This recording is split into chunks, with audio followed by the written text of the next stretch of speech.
I think the things that are very important are, number one, infrastructure improvement. We got to work on our roads, we got to work on our bridges, we got to work on enhanced aspects of mass transportation.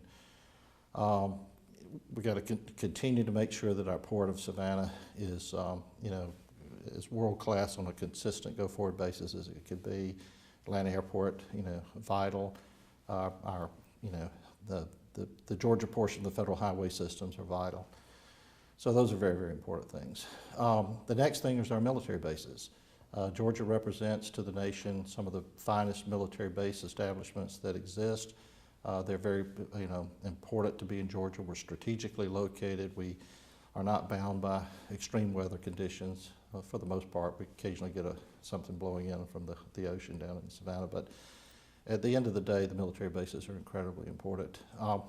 Another area that I'm particularly interested in is alternative energy. If you look at my background, you'll find that a few years ago, I actually built a biodiesel refinery here in Middle Georgia that got a lot of recognition from, at that time, Senator Saxby Chambliss. I learned a lot in that process and look forward to advancing alternative energy in all forms.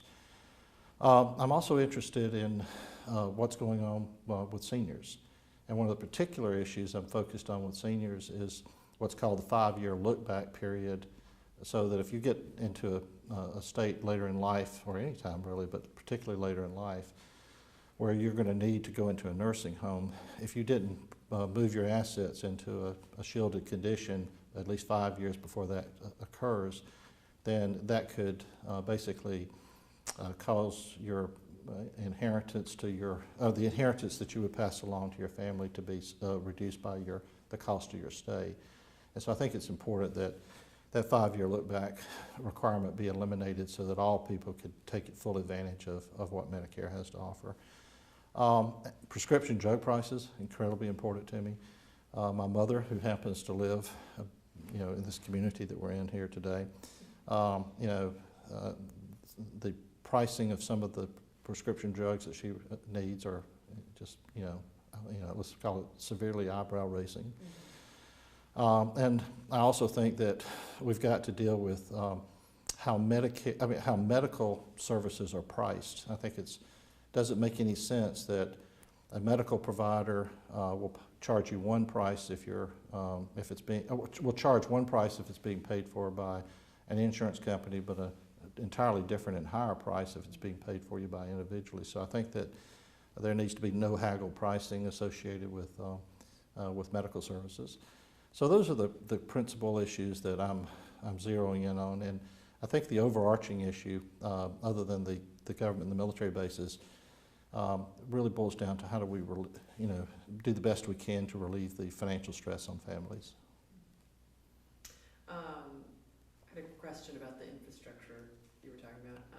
I know a lot of people in Macon have always been talking about this potential train or what have you, subway type thing between Atlanta and Macon. Is that something that you think would be beneficial? I would absolutely focus on that, and I wouldn't let it terminate at Macon. I'd let it go right on down the highway. I think that the corridor south of Atlanta is the next future growth corridor. I mean, north of Atlanta is exploded, but some of the best kept secrets in the southeast are what's available to you south of 285.